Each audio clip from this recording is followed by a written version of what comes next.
بسم اللہ الرحمن الرحیم۔ السلام علیکم ڈیئر ریڈرز، کیسے ہیں آپ سب؟ امید ہے سب خیریت سے ہوں گے۔ پیش خدمت ہے ناول غروب محبت کی قسط نمبر 17، جس کی رائٹر ہیں سمیرہ حمید۔ کہانی کو شروع کرنے سے پہلے میری چھوٹی سی ریکویسٹ، کائنڈلی میرے چینل کو سبسکرائب کیجیے گا۔ قدسیہ کا نکاح ہو چکا ہے حوریہ۔ اس کے نکاح کی خبر انہوں نے اتنی دل گرفتی سے سنائی جیسے اس کی موت کے بارے میں خبر دے رہی ہوں۔ میں خاموش بیٹھی رہی، وہ بھی خاموش رہیں، بار بار اپنے آنسو صاف کرتی رہیں۔ قدسیہ چھپ کر کالج گئی، اس بات نے اس کے پاپا کو آگ بگولا کر دیا۔ قدسیہ نے ان کے مان کا خون کر دیا۔ انہوں نے صاف کہا ہے کہ یہ لڑکی اب کچھ بھی کر سکتی ہے، وہ اس کی شکل بھی دیکھنا نہیں چاہتے۔ انہوں نے قدسیہ کو ایسے دھتکارا جیسے کتوں بلیوں کو دھتکارا جاتا ہے۔ وہ آنسو بہائے جا رہی تھی، ہتھیلیوں سے آنسو صاف کیے جا رہی تھی۔ اتنا شدید ڈپریشن ہو گیا تھا اس کے پاپا کو۔ 12 گھنٹے ایمرجنسی میں رہے ہیں۔ اگر انہیں کچھ ہو جاتا تو میں تاعمر قدسیہ کی شکل نہ دیکھتی۔ اب کہاں ہیں انکل؟ اپنے بیڈ روم میں ہیں۔ قدسیہ دبئی جا رہی ہے شیراز کے ساتھ۔ ہم سب نے یہی فیصلہ کیا ہے کہ اسے یہاں سے دور بھیج دیا جائے۔ کتنا شوق تھا اس کے پاپا کو اسے ڈاکٹر بنانے کا، کتنے ارمان تھے اس کی شادی کے لیے میرے دل میں۔ قدسیہ نے سب خاک کر دیا۔ خاندان والے الگ باتیں کر رہے ہیں اتنی جلدی اور ایسے نکاح کرنے پر۔ اگر شیراز نہ ہوتا تو کیا کرتے ہم؟ تم سے ملنا چاہتی ہے، آج کل میں اس کے پاپا رخصت کر دیں گے اسے۔ مجھے ساتھ لے کر وہ قدسیہ کے کمرے میں آ گئیں۔ ماحول تو سارے گھر کا ہی سوگوار اور وحشت زدہ سا تھا، لیکن سب سے زیادہ وحشت قدسیہ کے کمرے سے جھلک رہی تھی۔ قدسیہ بیڈ پر ٹانگوں کو پیٹ کے ساتھ لگائے گٹھری بنی لیٹی تھی۔ مجھے دیکھ کر بھی اس نے جنبش نہیں کی اور ایسے دیکھنے لگی جیسے مجھے پہچاننے کی کوشش کر رہی ہو۔ قدسیہ میں اس کے قریب جا کر بیٹھ گئی۔ بہت دیر کی اس نے اٹھنے اور مجھ سے لپٹنے میں، اور پھر وہ پھوٹ پھوٹ کر رونے لگی۔ دیر تک ایسے ہی روتی رہی۔ دیکھو تو حوریہ، میرے گھر والے کتنے ظالم نکلے۔ انہوں نے میری ایک نہیں سنی۔ التجائیں، ضد، غصہ کیا نہیں کیا میں نے، لیکن کوئی نہیں مانا۔ جو میرے پاپا میرے سر پر ہاتھ رکھا کرتے تھے انہوں نے مجھے تھپڑ مارے۔ اتنے ظالم ہو گئے۔ پاپا کہتے ہیں کہ وہ میری شکل بھی دیکھنا نہیں چاہتے۔ آخر میں نے ایسا کیا کر دیا تھا؟ صرف شیراز سے شادی سے انکار ہی تو کیا تھا۔ عفان سے ملے بغیر ہی وہ اسے اتنا سخت ناپسند کرنے لگے۔ انہیں صرف شیراز ہی عزیز ہے۔ ہمیشہ اسے سر پر بٹھائے رکھا، اسی لیے نفرت کرتی تھی میں شیراز سے۔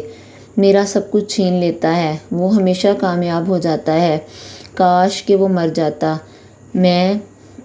تمہارا نکاح ہو چکا ہے۔ وہ رونے لگی۔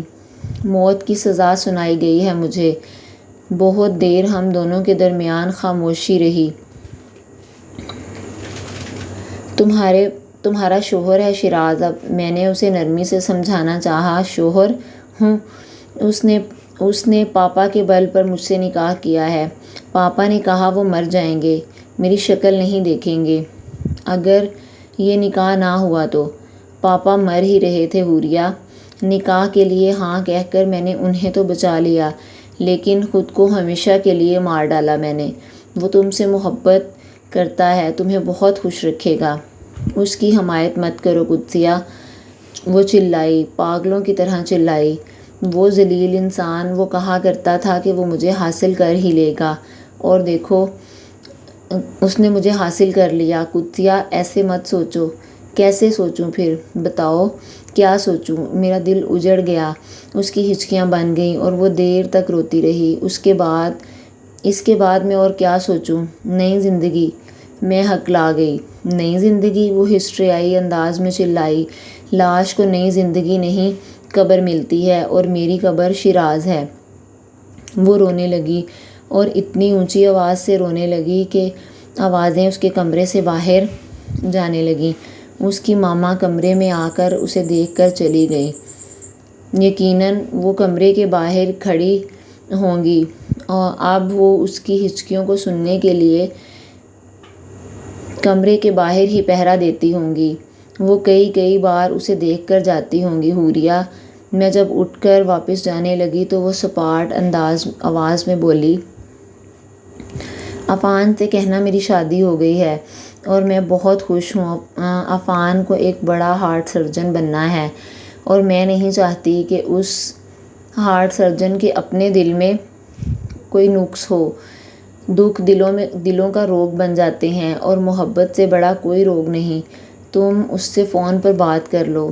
میں نے اپنے آنسو چھپا کر کہا۔ اگر اس کی آواز سنی تو زہر کھا لوں گی۔ وہ پہلے سے زیادہ شدت سے رونے لگی۔ اس کے بغیر کیسے رہوں گی؟ کیا کروں؟ ان کے آخری الفاظ مجھے بکھیر کر رکھ دیا۔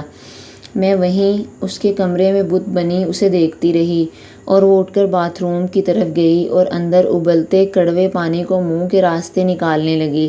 یہ اس سے میری آخری ملاقات تھی۔ جو آخری نظر میری اس کی نظروں پر پڑی تھی وہ خون کے آنسو رونے والی آنکھوں پر پڑی تھی۔ وہ اجاڑ اور برباد آنکھیں تھیں۔ اس ساری رات میں سو نہیں سکی۔ اس کی ہچکیاں مجھے بار بار سنائی دے رہی تھیں۔ ایک آنسو چلا کر کہہ رہا تھا کہ وہ اور عفان ایک تھے۔ وہ دونوں ایک دوسرے کے لیے تھے۔